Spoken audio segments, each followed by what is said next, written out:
you're working. Even when I don't feel it, you're working. You never stop working. You never stop working. Even when I don't see it, you're working.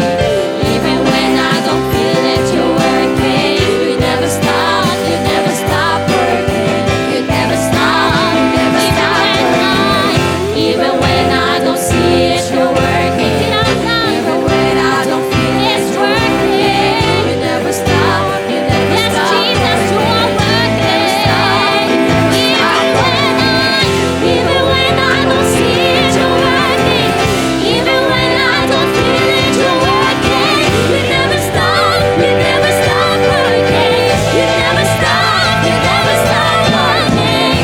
Waymaker, miracle worker, promise keeper, light in the darkness. My God, that is who you are. Yes, you're Jehovah Waymaker, miracle worker, promise keeper, light in the darkness. My God, that is who you are. He's the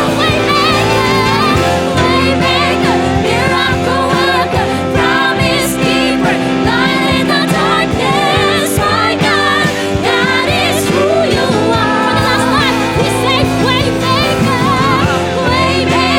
miracle worker, promise keeper, light in the darkness. My God, that is who you are. Even when I don't see it, you're working. Even when I don't feel it, you're working. You never stop working. You never stop working. Even when I don't see it, you're working. Even when I don't feel it, you're working. You never stop working. You never stop. We say even when I don't see it, you're working. Even when I don't feel it, you're working. You never stop working. You never stop working. Even when I don't see it, you're working. Even when I don't feel it, you're working. You never stop working. You never stop. Jesus, you never stop. You never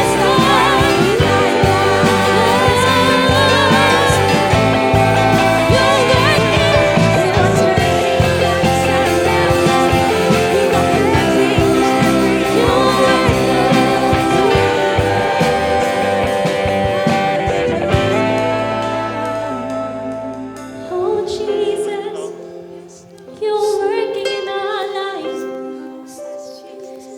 Every heart in this room, Lord.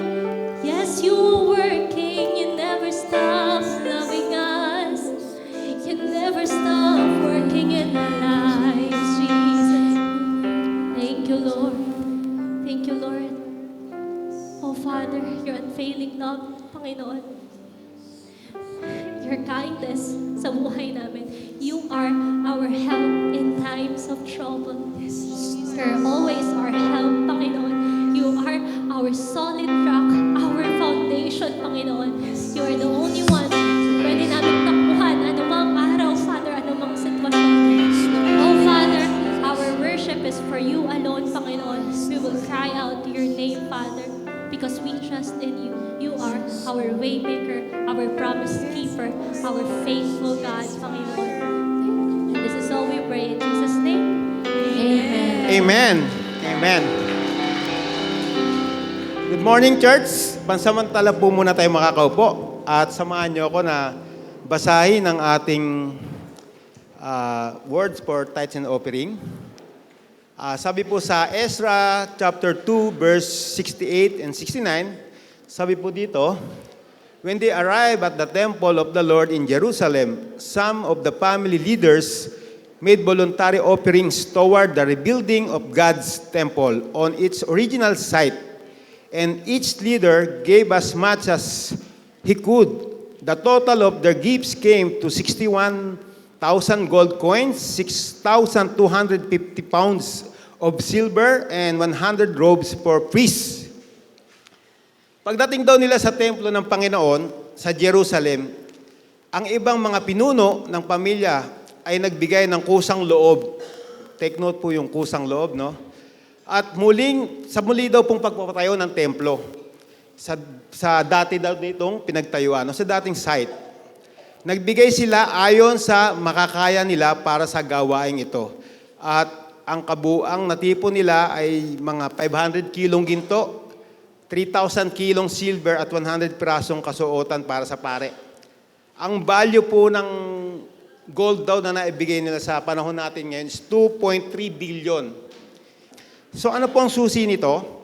Nakita nila, sabi daw po, kaya nagtulong-tulong sila. Nakita nila pagkatapos daw ng 70, kung nakikinig po tayo sa ating devotion, masusundan po natin yung word na ito, no? Sa Ezra, Nehemiah. So, pagdating daw po ng 70 years taon na pagkakabiyag sa Babylonia, may 3 grupo daw pong bumalik sa Jerusalem. Ang unang grupo daw po ay yung pangkat nila Zerubbabel, na may kasamang malaking entourage o mga tao. At doon nakita nila ang mga mahalagang issue na kinaharap ng grupong ito, ang muling pagtatayo daw po ng templo upang muling maghandog sa Panginoon. Imagine, tanda po natin, upang muling maghandog sa Panginoon.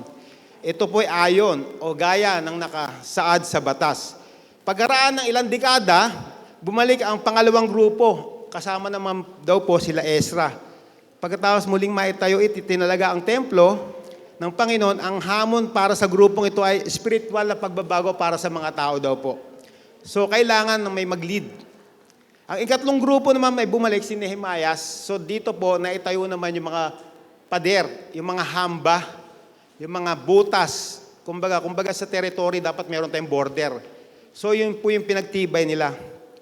Kahalintulad po ng church natin, 15 taon daw po tayong nagtiyaga, nagtiis, nagsakripisyo at nagtulong-tulong para makarating tayo dito sa ating kinatatayo nyo o kinauupuan nyo ngayon itong ating church. So, yung travel natin mahaba, pero dahil sa pagtulong-tulong natin, nagtagumpay po tayo. Sabi ko nga, hindi pa tapos ang ating church, pero darating yung time, matatapos din natin to dahil sa pagtutulungan natin. Ano po naging susi o naging ginawa ng Israelites?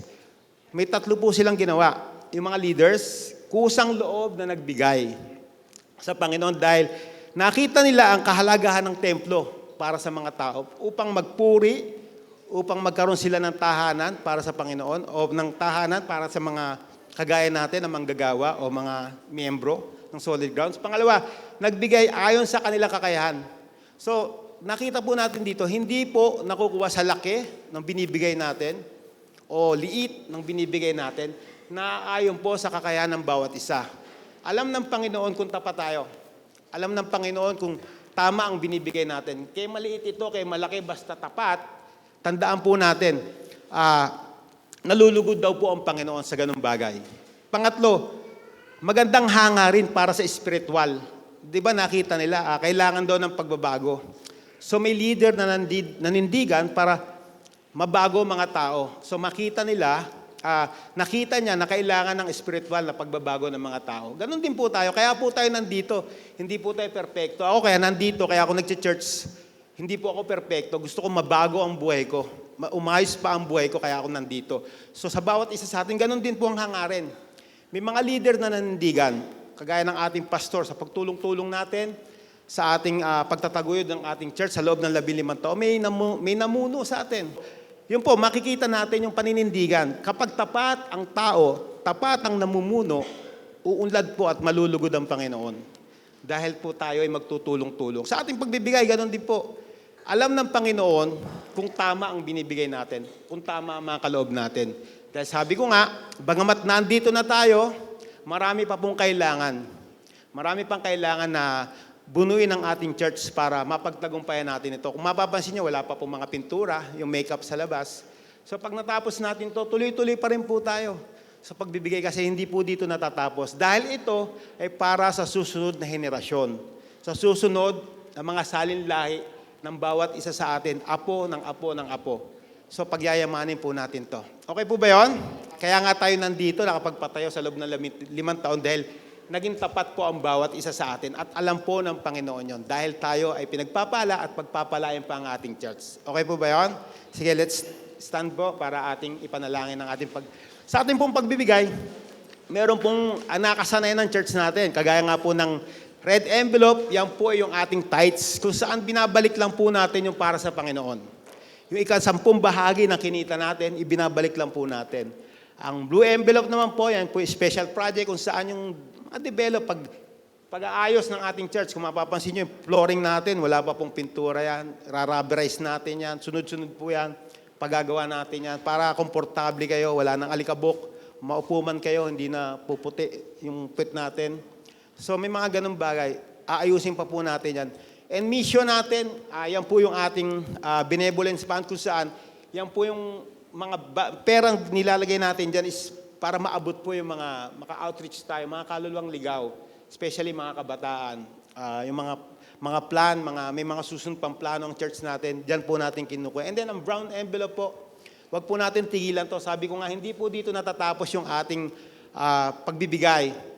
Dahil ating pagbibigay po ay sa building, ito po yung ating i-develop pa, yung pagtatapos pa, wala pa po tayong, kung mapapansin nyo, yung ating water baptismal tub, gagawin pa po natin yan, i-Bermuda grass natin yan. So kung yung 2.5 billion, 2.3 billion makuha natin, siguro naka-elevator tayo kahit isang palapag lang. Okay po ba yun?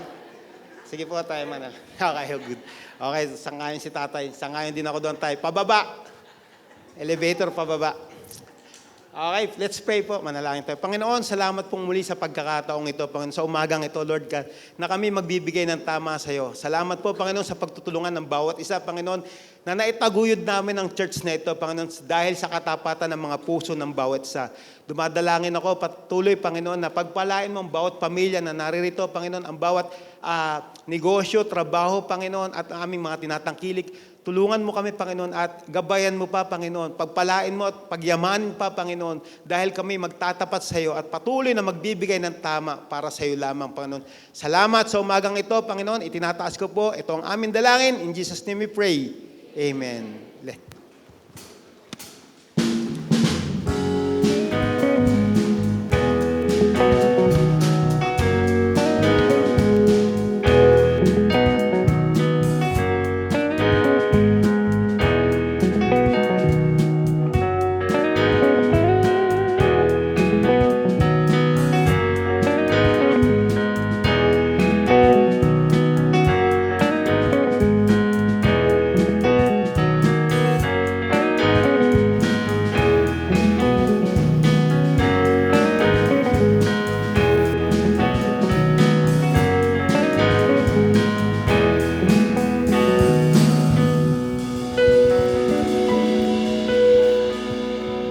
Amen. Hello, Solid Ground Christian Church. And it's a blessed Sunday morning po muli sa bawat isa. And I'm Brother Luigi, to those na hindi po kilala. So, I'm not a pastor, I'm Brother Luigi. And in behalf of our, syempre, yung pinakamamahal nating pastor, si Pastora Alma, na push! Go, push, Pastor! Ayan, allow me to share the Word of God today. So, of course, all glory to our Lord and Savior, Jesus Christ. And everybody said, Amen. Praise God. So, open your Bibles with me and let us read our passage. Today, coming from the book of Acts, chapter 1, verse 8. I know, you're excited to hear yung last week natin, di ba? Sabi, we'll be proceeding dun sa 3 John, but we have to postpone for a week.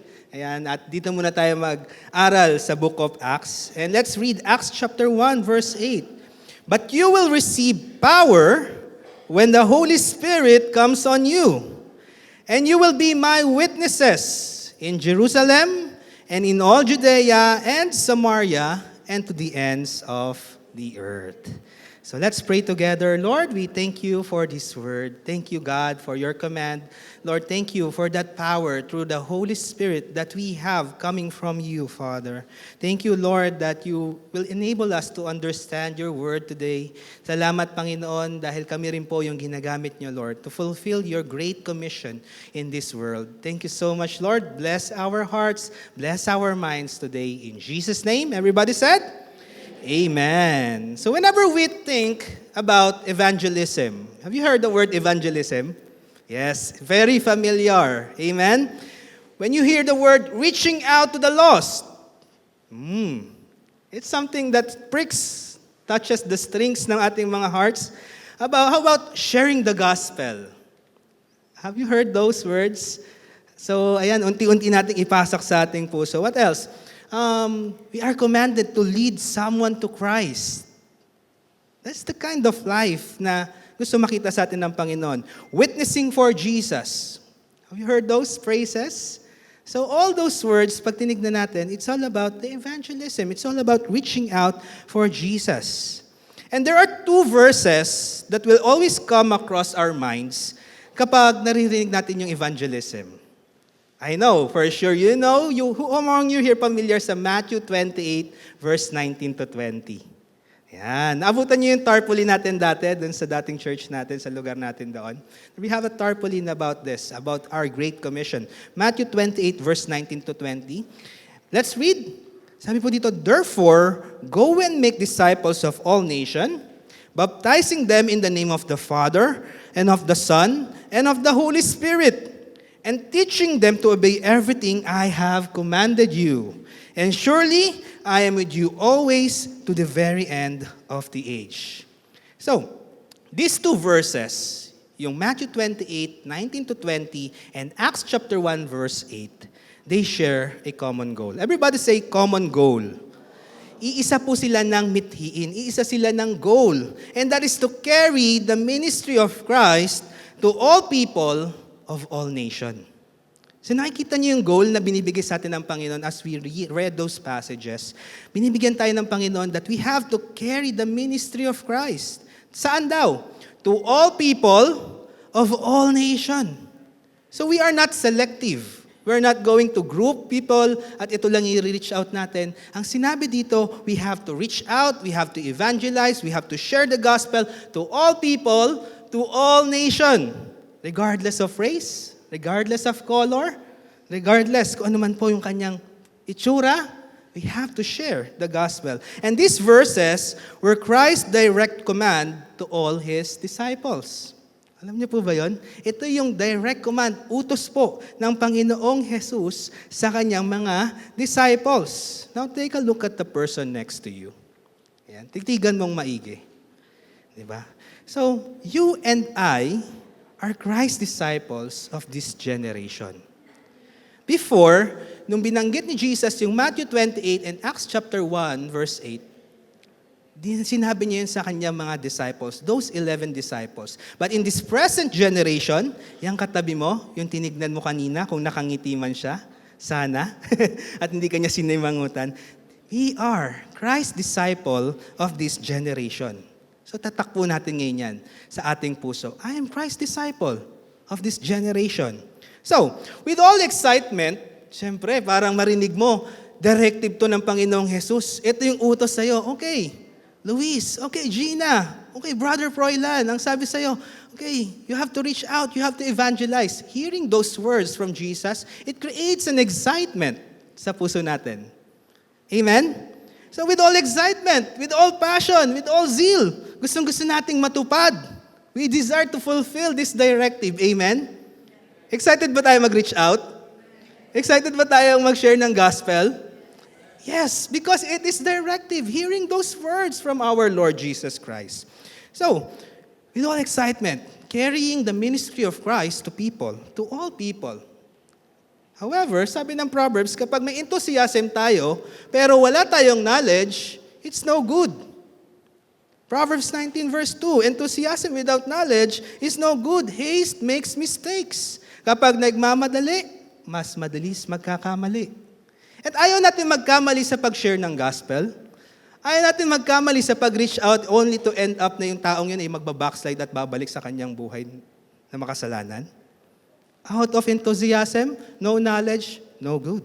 Even Paul meant when he said to the passionate Jews during his time, sabi sa Romans 10 verse 2, I know what enthusiasm they have for God, but it is misdirected zeal. Anong sabi dito ni Paul? Na-recognize niya. Itong mga taong ito, they have They have that enthusiasm for the Lord. But that zeal is misdirected. Hindi tumutugma dun sa gustong ipagawa ng Panginoon. So for us not to experience the same mistake, para hindi po tayo magkamali at magpadalos-dalos dahil alam ko, ramdam ko yung excitement nyo na mag-reach out. Ramdam ko yung excitement natin na laging puno itong ating church. Ramdam ko yung excitement natin na someday we have another service. Amen. A second service or a third service, all because we did this great commission. Now, let's take time to read our scriptures for the day. We need to add knowledge. Enthusiasm, yes, we all have that. We have to add knowledge. So let's take time to read our scriptures for today. Let's apply our hearts to understanding and see what we could learn dito sa mga verses na to. Balik po tayo ng kaunti, mamaya babalik tayo dun sa Acts chapter 1. Punta muna tayo dun sa Lucas chapter 24, verses 44 to 49. Okay, let me read. Pagkatapos, sinabi niya sa kanila, sinabi ko na sa inyo na magkakasama pa tayo na kailangang matupad ang lahat ng nasusulat tungkol sa akin sa kasulatan or kautusan ni Moises, sa mga isinulat ng mga propeta at sa mga salmo. At binuksan ni Jesus ang isip nila upang maunawaan ang kasulatan. Take note of those verses or words. Sinabi niya sa kanila, ayon sa kasulatan, kailangan magtiis ng hirap at mamatay ang Kristo. Ngunit, mabubuhay muli sa ikatlong araw. At dapat ipangaral sa buong mundo mula sa Jerusalem na sa pamamagitan niya'y patatawarin ng Diyos ang nagsisisi sa kanilang mga kasalanan. Kayo ang mga saksi sa mga bagay na ito. Isusugo ko sa inyo ang banal na Spiritong ipinangako ng Ama, kaya manatili muna kayo rito sa Jerusalem hanggang sa dumating sa inyo ang kapangyarihan mula sa langit. Now I have a question. Have you ever felt saying goodbye to someone? Oh, bye. Definitely, after this service, what are we going to do? We say goodbye. We have these doors. Lahat tayo lalabas dyan at sasabihin natin, bye sister, bye brother, see you again next Sunday. Have a blessed week. Enjoy your week. Amen? Nobody will stay here at sasabihin, dito kami matutulog, overnight kami dito for 1 week kasi ayaw namin maghiwa-hiwalay. Amen? We have to go back to our homes, go back to our workplaces, to our businesses, di ba? After this day.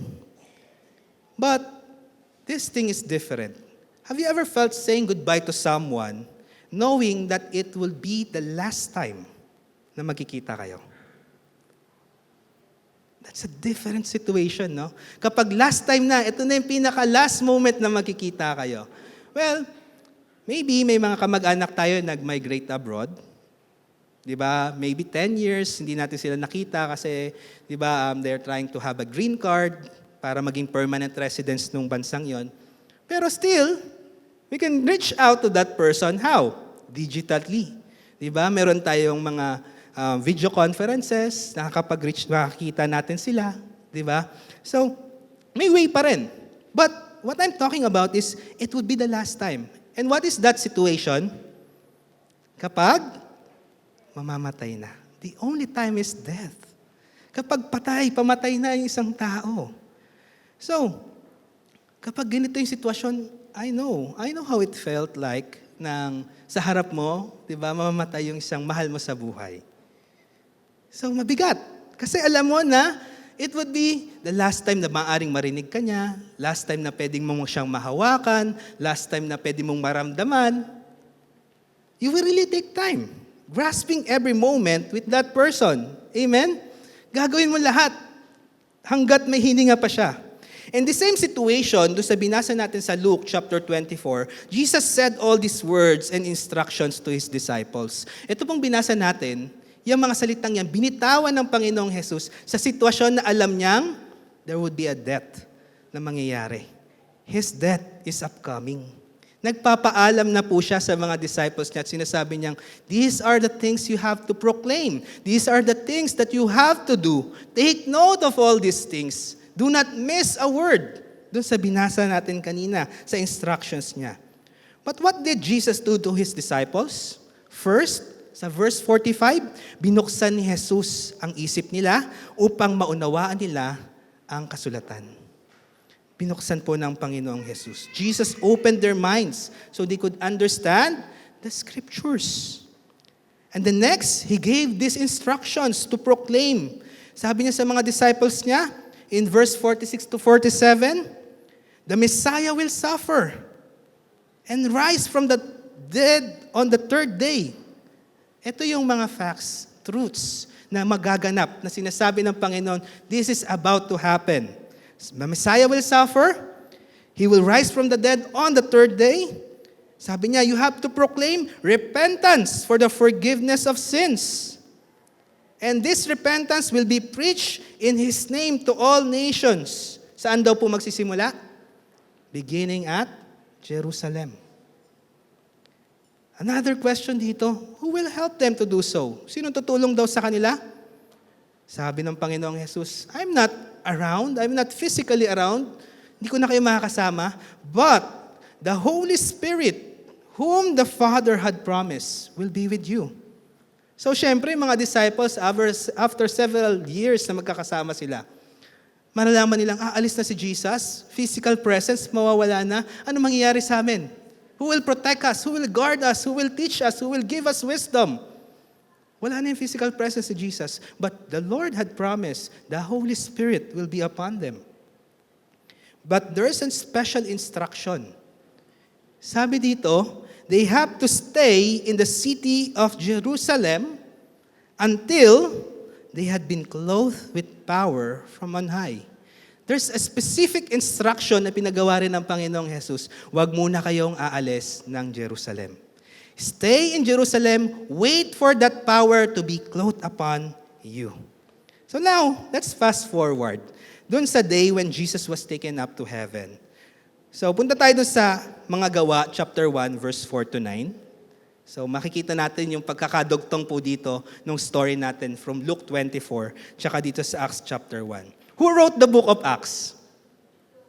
It's Dr. Luke. Ayan, Theophilus. Kaya kung makikita natin, yung binasa ating verse kanina, anong book yon? Luke. And now, we are in the book of Acts. So, iisa po yung author. Now, let's read it. Isang araw noon, habang kumakain sila kasama ni Jesus, wow, what an excitement. I want to experience that. Sino gusto niyo makasama si Jesus kumakain? Lord, mukbang, no? Eat all you can, Lord. So, they experienced that. Eating, dining with the Lord Jesus Christ. Sinabi niya, okay, take note. Huwag muna kayong umalis sa Jerusalem. Narinig po natin kanina. That very specific instruction, saan natin nabasa? Luke, the book of Luke. Sabi niya, hintayin ninyo ang banal na spirito na ipinangako ng Diyos Ama. Sinabi ko na ito noon sa inyo. Nagbautismo si Juan sa tubig, ngunit makalipas lang ang ilang araw, ay babautismuhan kayo sa banal na spirito. Minsan na nagtitipon sila, tinanong nila si Jesus, Panginoon, ito na po ba ang panahon na ibabalik ninyo ang kaharian ng Israel? Sumagot si Jesus, hindi pinapahintulutan ng Ama na malaman ninyo kung kailan mangyayari ang mga bagay na itinakda niya. Ngunit, pagdating ng banal na spirito sa inyo, bibigyan niya kayo ng kapangyarihan at ipapahayag ninyo ang mga bagay tungkol sa akin mula rito sa Jerusalem hanggang sa buong Judea at Samaria at hanggang sa buong mundo. Pagkasabi niya nito, dinala siya paitaas at habang nakatingin sila sa kanya na pumapaitaas, tinakpan siya ng ulap at agad nawala sa kanilang paningin. So the power of the Holy Spirit, being clothed by the power of the Holy Spirit, hindi yun in an instant naranasan ng mga disciples. That after Jesus said those words, they received the power. No. They waited. They waited patiently for that time to come. So when Jesus rose from the dead, again, He spent 40 days teaching His disciples about the things of the kingdom of God. So nanatili pa po ang Panginoong Jesus dito after 40 days. Then He left to be with the Father to prepare a place for us before He comes to take us to be with Him. And this is the promise ng Lord.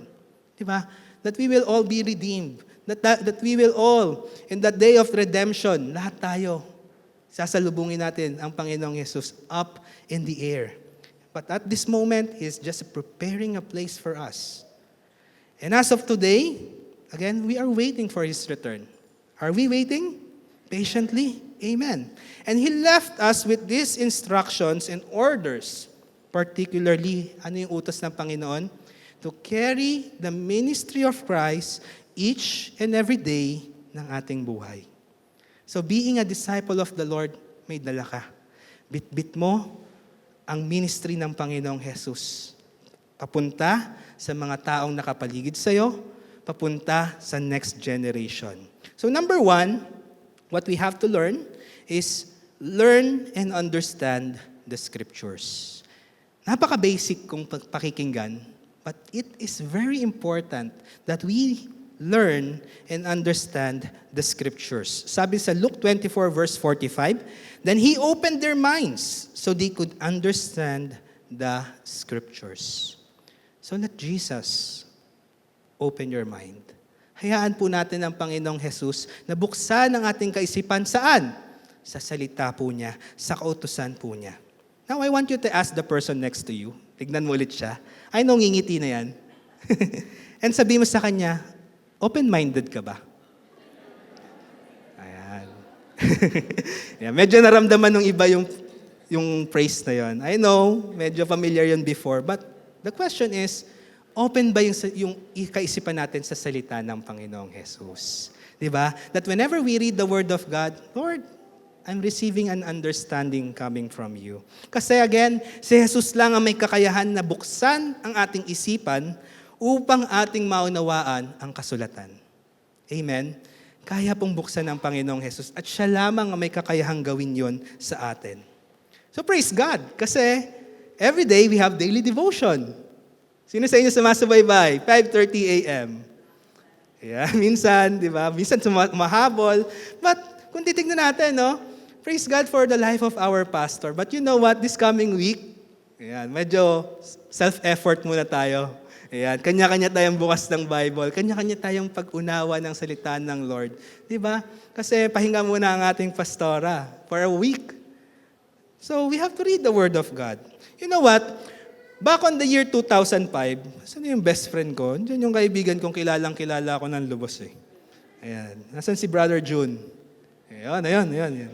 So I remember the days when I started to read the Word of God. Ayan. Nagbabasa po ako ng Word of God. Year 2005 na. So, pero I'm not a bookworm. Hindi ako uod ng libro. Yan. Hindi po ako mahilig magbasa. Sa totoo lang. Because I love numbers. I took BS Math. Nag-shift lang po ako sa public ad. Pero I love numbers. Young people, who among you here love numbers? Ayan, si Ate Sai. So sabi ko, what? I have to read the Word. Early start or early stage po yan ang pagbabasa ko ng aking Christian life. But sabi ko, Lord, ang kapal nito, ang dami nito, hindi ko kayang basahin to. Paano ko maunawaan ang salita mo? Paano ako susunod sa'yo? Sabi ko, I love numbers, Lord. But God said, oh, come on, it's not an excuse.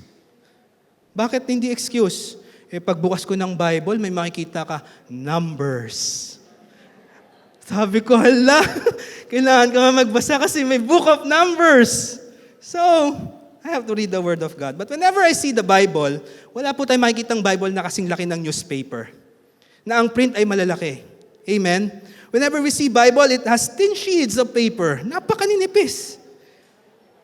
Maliliit din ang sulat. Ano pa? Maaring na-overwhelm ka ng kaisipan na, paano ko? How on earth will I be able to read these passages from cover to cover? And plus, uunawain ko pa. Will I be able to understand, Lord, all your words? And of course, there were the days na I don't really understand what I'm reading. Sino sa inyo madalas? Lord, hindi ko maunawaan itong binabasa ko. But I just continue to read. Sabi mo sa katabi mo, continue to read. You know why? Because Jesus is faithful.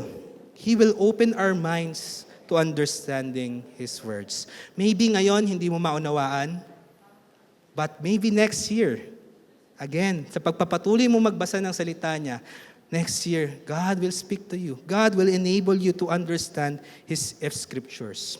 But have you ever asked Why do I need to learn scriptures? Bakit ko kailangan magbasa?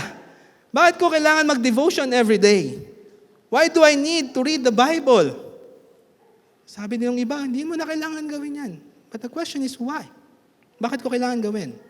Because letter A, it will guard us against false teachings. Ang unang guard, unang protection mo, unang defense mo against false teaching, wala naman pong iba, kundi ang salita po mismo niya. Amen? And 2 Timothy chapter 2, verse 16 to 18, sabi po dito, avoid godless chatter, because those who indulge in it will become more and more ungodly. And their teaching will spread like a gangrene. Sabi po, ang meaning ng gangrene is like a cancer. Among them are Hymenaeus and Philetus, who have departed from the truth. They say that the resurrection has already taken place, and they destroy the faith of some. Now, we had heard yung false teaching na inispread ni Hymenaeus at Philetus dito. They are godless chatter. So, iwasan po natin ang makamundo at walang kwentang usap-usapan. Bakit? Ang resulta lamang po niyan, napapalayo sa Diyos ang mga gumagawa nito. Amen? Their words and teachings are like cancer that spread throughout a person's body. At alam natin ang cancer. Alam natin, sabi nga natin, ang cancer ay traidor. Ang cancer, some of the cancers, walang kagamutan. Di ba? So ganun din po, spending time sa mga walang kwentang usap-usapan. Ano kayo mga walang kwentang usap-usapan? Bigkasin na natin, chismis. Yan. Gossiping. Baka most of the time, we are spending more sa gossiping than the word of the Lord. Makamundong usapan sa mga kabataan. Are you spending more time in green talks? Perverse speech? Mga malaswang usapan? Sabi po, napapalayo sa Diyos ang gumagawa nito. So nakakalungkot isipin na ang gossip ay may mga gumagawa po talaga.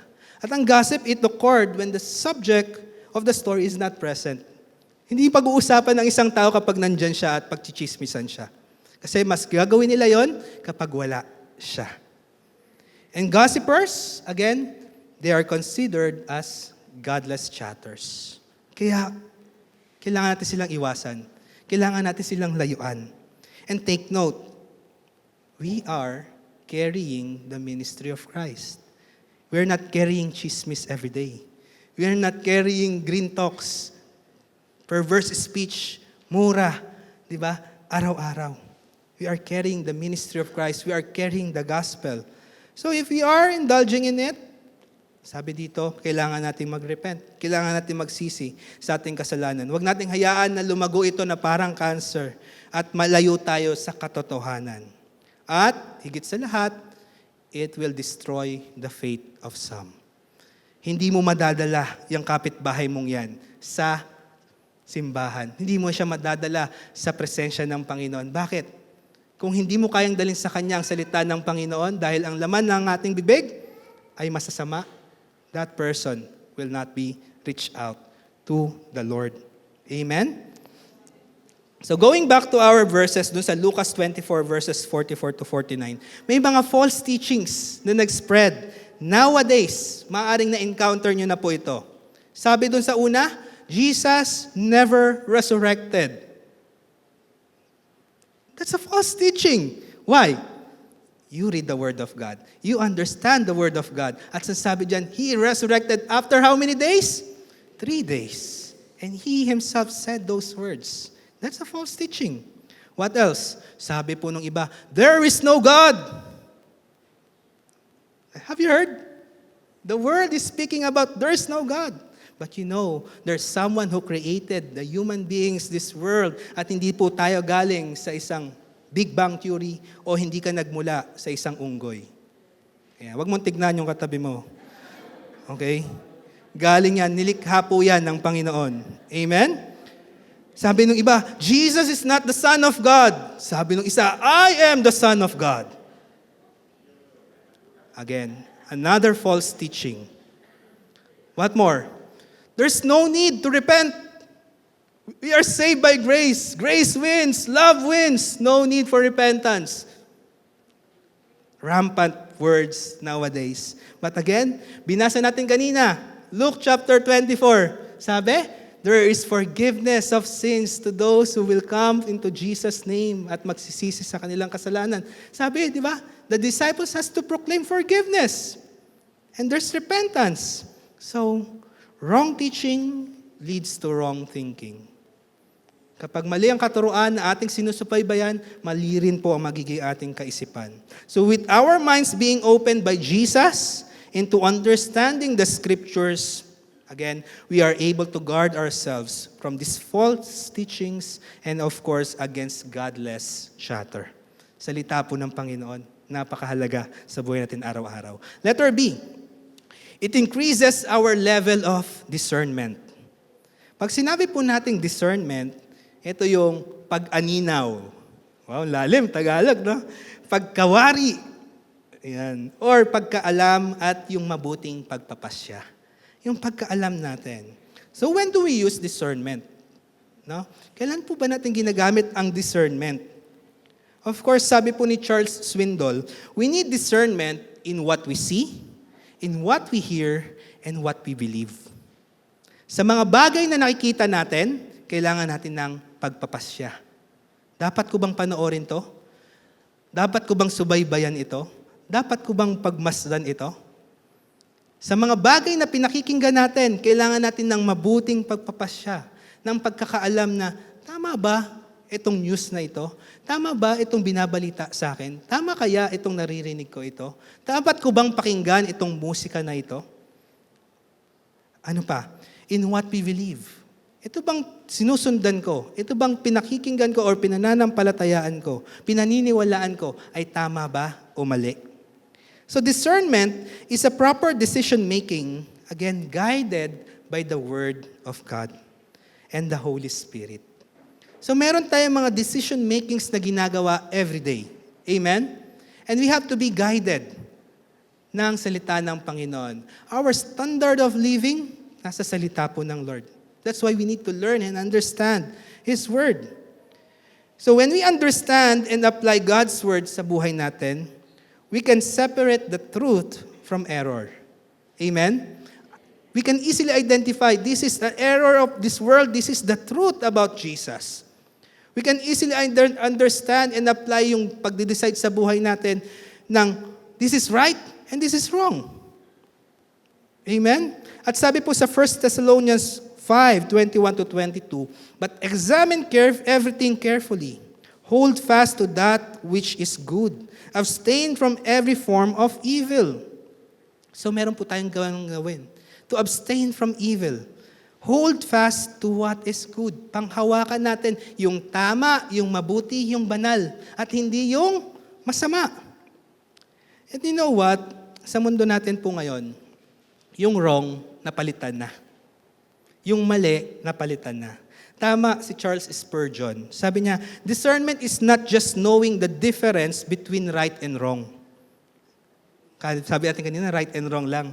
Kasi ngayon, it is knowing the difference between right and almost right. Hindi na wrong. Ang tawag na ng mundo sa wrong, almost right. If it is the right, this is the almost right. Nakukuha niyo po? But it is still wrong. Amen? So in our world today, there are experts in tweaking the right to be almost right. In tweaking the wrong to make it look like an almost right. May mga experts po.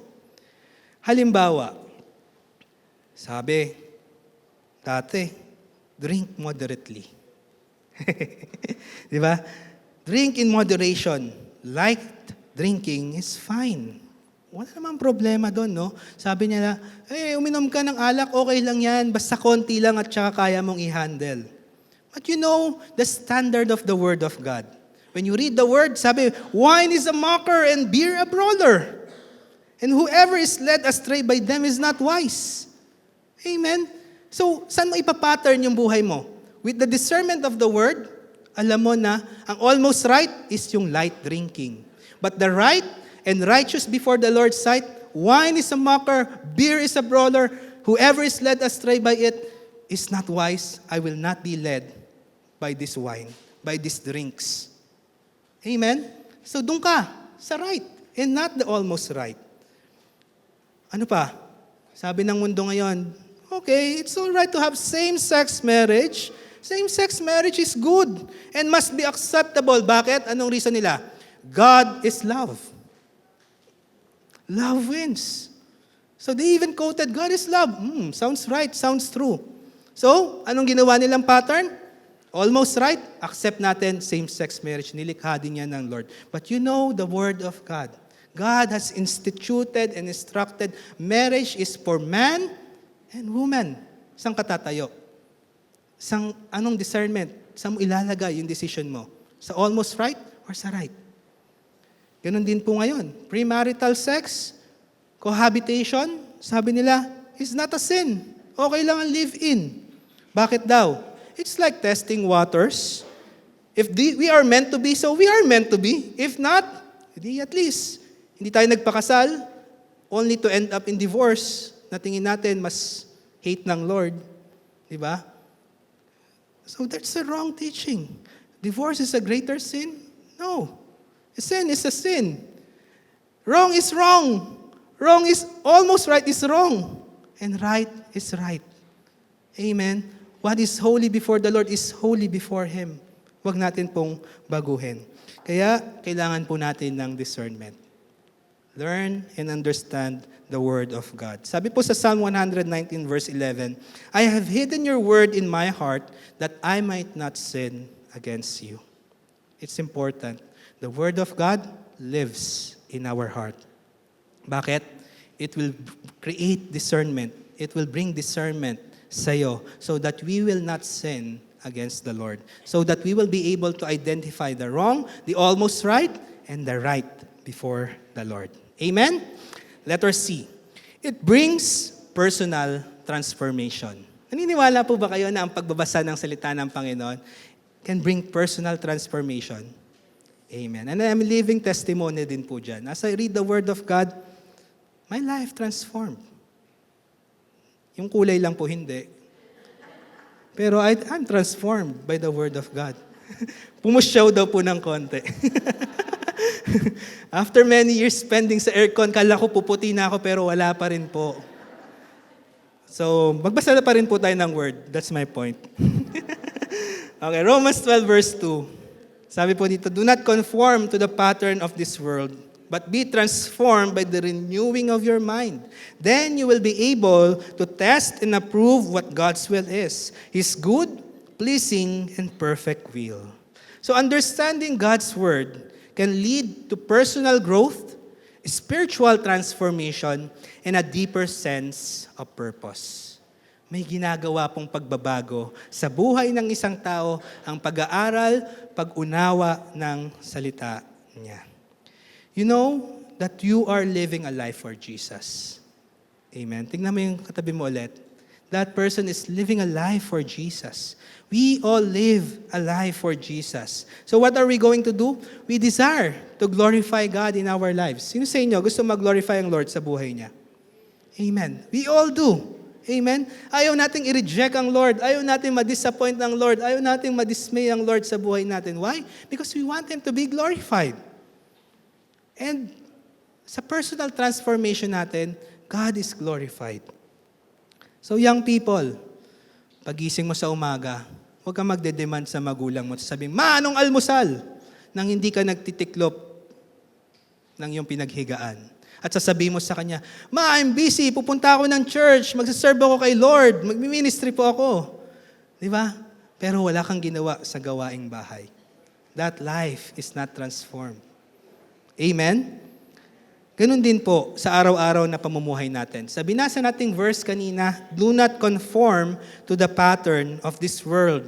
So, alam natin how to stay away from the pattern of this world. Alam natin ang mga maling gawain dito sa mundong ito. At hindi iyon ang tatahakin nating buhay. Amen? Hindi natin ipinapattern ang buhay natin sa kung ano mang nais ng mundo. Saan nakapattern ang buhay natin? sa salita ng Panginoon. Whatever God is instructing us, we have to obey and follow. So, we don't go out of this room at sasabihin natin, okay, punta ako dun sa bingguhan. Punta ako dun, ay wala na palang pogo. Thank you, Lord. O sige, punta naman, lalabas na ako konti, baka may online sabong pa. Baka pagpalain ako ng Lord ngayon kasi I'm blessed, I hear the word of God. No, we don't go out and sin. At sasabihin natin, mabuti ang aking Diyos. He's so gracious, He will forgive me. It's not our life. Amen? Hindi tayo, paglabas ng kwartong ito, babalik tayo sa buhay na makasalanan. Amen? Ang buhay natin, dun sa kabanalan, sa katuwiran. So, we will not yield to sin. Hindi tayo umaakap sa kasalanan, di ba? Ang sabi, nilalayuan po ang kasalanan. Nilalayuan ang temptation. So, learn to live a life where people are not offended and stumbled by how you live. Ano ibig sabihin nun? Na ang buhay mo, it matters. It matters sa buhay, sa kapitbahay mo. Yung buhay mo, it matters sa katrabaho mo. Yung buhay mo, it matters sa mga kaibigan mo. You know why? Because you are carrying the ministry of Christ. They are looking upon the light of the Lord Jesus Christ. Tinitignan nila ang buhay mo ba ay source ng good words, ng inspiration, ng encouragement, ng strength, o ang buhay mo ba ay masalimuot? Ang buhay mo ba ay source ng discouragement sa kanila? It's like something na parang, alam nyo, we are cultivating dito po sa ating community. Makilala ang solid ground na organized, maayos, but we are really godly, a righteous people of God. Pero kung ang buhay ng mga taga-solid ground, halimbawa paglabas dito, nagkakalat dyan. Boisterous, maingay, di ba? Nanggugulo sa kapitbahay. Do you think our neighbors will someday visit our church because of our attitude? They will be stumbled by how we live. Ganun din po, apply natin yan. If our life has been transformed by the Word of God, pagpasok mo sa work, this person has filled with energy, with strength. Bakit kaya? Christian pala to. Na-recognize agad na may Kristo sa buhay mo. What else? Itong taong to, kabatch ko to manginginom to dati. Ang lakas na itong uminom dati. Na itong inaaya ko, get together, ayaw sumama. Bakit kaya? Nalaman niya, pagtingin sa Facebook niya, ay, Kristiyano pala, nag-worship pala, tumanggi ka doon sa pag-aaya sa'yo. A personal transformation dahil sa salita niya. Ganon din po sa lahat ng aspeto ng buhay natin. When the Word of God brings personal transformation, you are carrying the ministry of Christ to other people. That is the time na makikita nilang maging ng pamilya mo, I'm curious about his life. Bakit nagbago? Bakit umunlad? Bakit naging masaya? Makikita niya, may Kristo pala sa puso niya. Amen? Praise God. What else? So, again, remember, it matters how I live. It matters how you live. Sabi mo sa katabi mo, it matters how you live. Amen. Kaya ingatan po natin yung ating buhay. Ingatan natin yung ating mga ninanais, ginagawa, sinasabi. Why? Bakit? Because we want these people to be saved. We want to glorify God sa buhay natin. Gusto mong masave yung mahal mo sa buhay? Ipakita mo sa Kanya na binago ka ng Panginoon. Ipakita mo sa Kanya na kumikilos ang Lord sa buhay mo. Amen? And you will bring glory to the Lord. Pangalawa po, carrying the ministry of Christ, we need to be empowered by the Holy Spirit.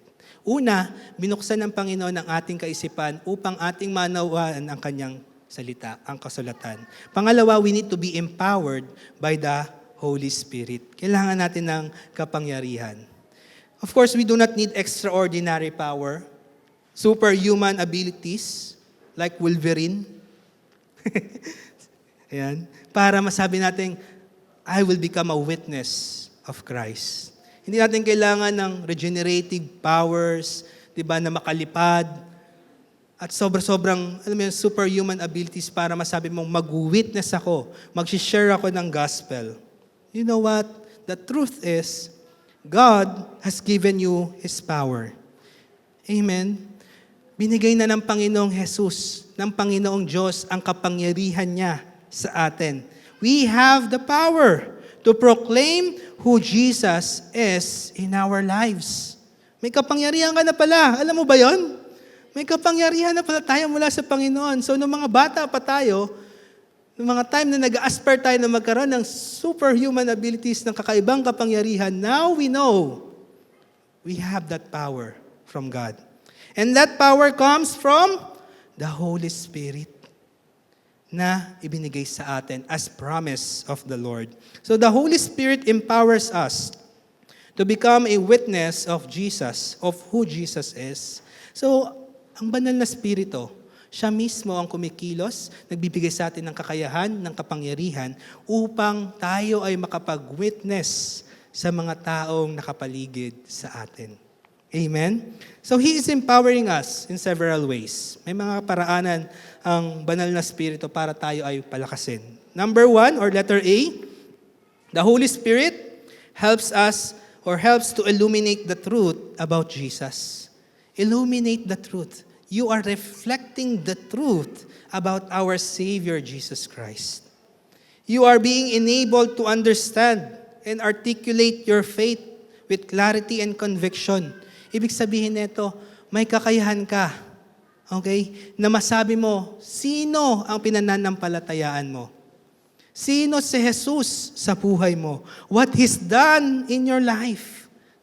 Hindi ka manginginig sa takot at masasabi mo, paano ko ba sasabihin na nananampalataya ako kay Jesus dito sa kaibigan kong ito? Why? Because you are enabled to understand, even to share your faith with all clarity. Bakit ka naniniwala kay Jesus? Magagawa mo yan sa kapangyarihan ng banal na Espiritu. Amen? That's why there are times na kapag halimbawa nakikipagkwentuhan ka sa kaibigan mo, di ba, yung matagal mo nang na-miss na kaibigan, na-miss niya, di ba? At masasabi mo sa kanya, you know what? God loves you. We all do. At lahat tayo may kasalanan. And there's forgiveness through Jesus Christ. You are able to articulate your faith, to share that faith to that peer person. Why? Because the Holy Spirit is empowering you. Letter B.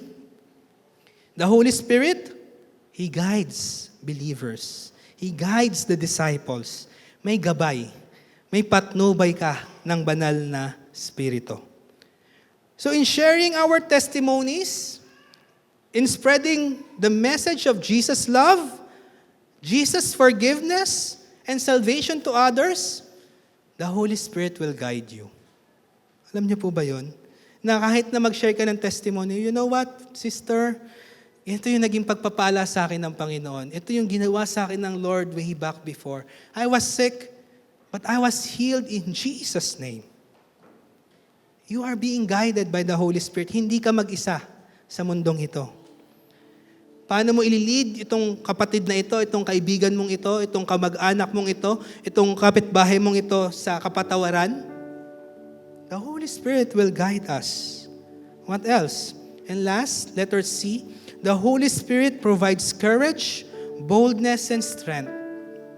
Binibigyan po tayo ng banal na Espiritu, ng katapangan, ng boldness at kakayahan at kalakasan. Para saan? To overcome fear and obstacles in proclaiming the gospel. Kasi alam ko, may dalawang reason lang bakit hindi natin makarry yung ministry ng Panginoong Jesus sa mga taong nakapaligid sa atin. What are those two reasons? Una, it's either ayaw natin i-fulfill yung Matthew 28:19-20 at yung Acts 1:8. It's because we don't want to do it. Pangalawa, it's because we are afraid to do so. Natatakot lamang po tayo na mag-share. Natatakot po tayo na mag-testify kung gaano kabuti ang Panginoon. Natatakot tayo na sabihin sa mga taong ito that we love Jesus. Kasi feeling natin, huhusgahan nila tayo. Feeling natin, i-reject agad nila tayo. just two reasons bakit ayaw natin mag-share. But hearing these words, the Christ directive sa atin, from the Holy Spirit Himself, He will provide that courage that you need, that boldness and strength to share sa classmates mo, sa mga kapitbahay mo, sa community mo, sa mga taong nakapaligid sa'yo. Sino si Jesus? Ano ang ginawa niya? Ano ang way para tayo mapatawad? The way to salvation is through Jesus Christ. And we will be taken in many different places. Dadalin ka. Maghihiwa-hiwalay tayo. Different schools, different houses, different communities, subdivisions, barangays, cities. Iba-iba tayo ng pupuntahan. But when the Holy Spirit is empowering us, we will be able to testify and share about God's way of forgiveness and what repentance means. Kaya mong sabihin, pinapatawad tayo ng Panginoon sa pamamagitan ni Jesus. So allow the Holy Spirit to empower you. Allow the Holy Spirit to empower us. Kasi ang kakayahan sa pagpapahayag ay gawa at nagmumula sa banal na Espiritu. At there are times, it's not about the greater feeling. Alam niyo yung feeling? F-E-E-L-I-N-G. Pakiramdam. Emotion. Minsan hindi yun eh. Hindi yun yung kailangan natin. I'm in the mood to reach out. I'm in the mood to share the gospel. And this day I'm not. Hindi yun. It's about the greater feeling. What's that feeling? F-I-L-L-I-N-G. Yung pagpuspos ng banal na Espiritu sa buhay mo.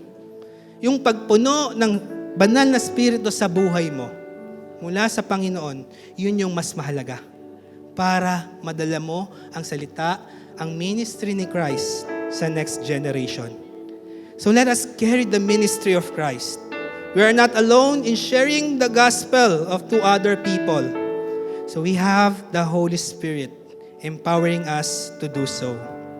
Again, we need to carry this ministry to different places. Our homes, our neighborhoods, our schools, our workplaces. Dalin mo kung sino si Jesus. Yan ang ministry natin. We need to carry this ministry to the next generation. Sa mga susunod na saling lahi. Mga anak, apo, kaapu-apuhan, dapat marinig nila sino si Jesus. Ano ang kapatawaran mula sa Panginoong Jesus until Jesus returns. Hindi tayo titigil hanggat hindi bumabalik ang Panginoong Jesus. Amen? How? Learn and understand the Scripture and be empowered by the Holy Spirit. Amen? Tayo po tayong lahat and let's sing this song for Jesus. Take me deeper, deeper in love with you. Jesus, hold me close in your embrace. Take me deeper, deeper than I've ever been before. And I just wanna love you more and more. I long to be deeper in love. Take me deeper, deeper in love with you. Jesus, hold me close in your embrace. Take me deeper, deeper than I've ever been before. And I just wanna love you more and more. How I long to be deeper in love. For the last time I sing, take me deeper, deeper in love with you. Jesus, hold me close in your embrace. Take me deeper, deeper than I've ever been before.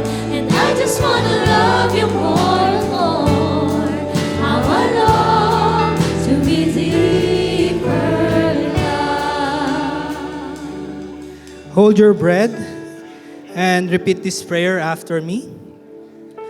Lord, this bread Lord, this bread represents your body represents your body that was broken for me. that was broken for me. You offered your body to God You offered your body to God to save me to save me from all from unrighteousness, all unrighteousness, to heal me to heal me from all my diseases. from all my diseases. Because of what you have done, Because of what you have done, I am saved, I am saved. I am healed. I am healed. You are my Savior, You are my Savior, my God, and my King. my King. Amen. Amen.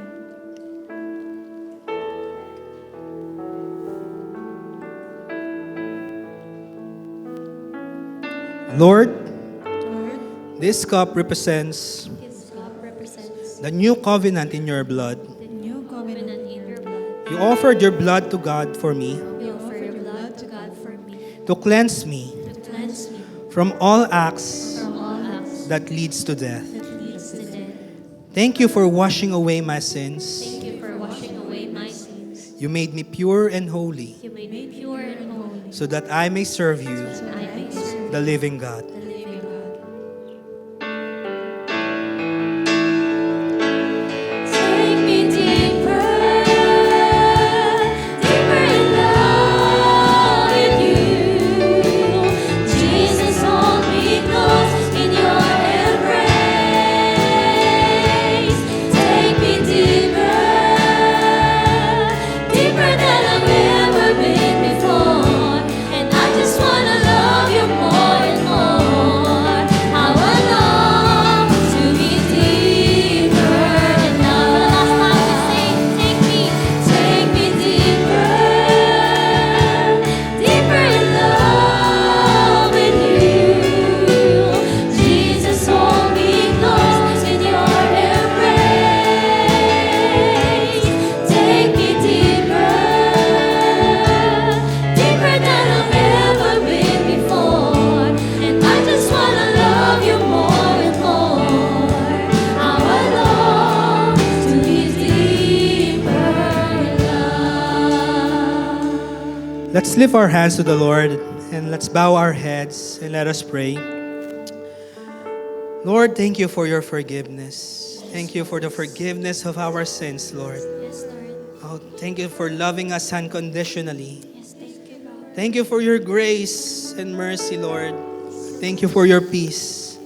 Lord, it's all because of your great love that we receive all these things, all these blessings, Lord, coming from you.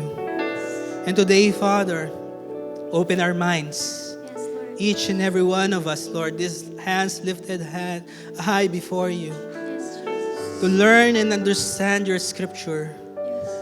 Lord, to avoid, to guard ourselves against false teachings. Yes, Jesus. Lord, to have that discernment coming from your word. Yes, Lord. To have that personal transformation, Lord, na tanging salita mo lamang ang may kakayahang Yes, Father. gumawa sa aming buhay. And Lord, we pray, empower us with your Holy Spirit. Yes, Jesus. We are all excited to share your word, Yes, Lord. to reach out to the lost, to evangelize, Yes, to Father. testify your goodness. And we want to do it, Lord, by the empowering of your Holy Spirit. Enable us, Lord, to speak and share this word, Lord, to our neighbors, to our friends, our classmates, to the people that surrounds us each and every day. Thank you so much, Lord. The Lord bless you and keep you. The Lord make His face shine on you and be gracious to you. The Lord turn His face toward you and give you peace. In Jesus' name. And everybody say, Amen and Amen.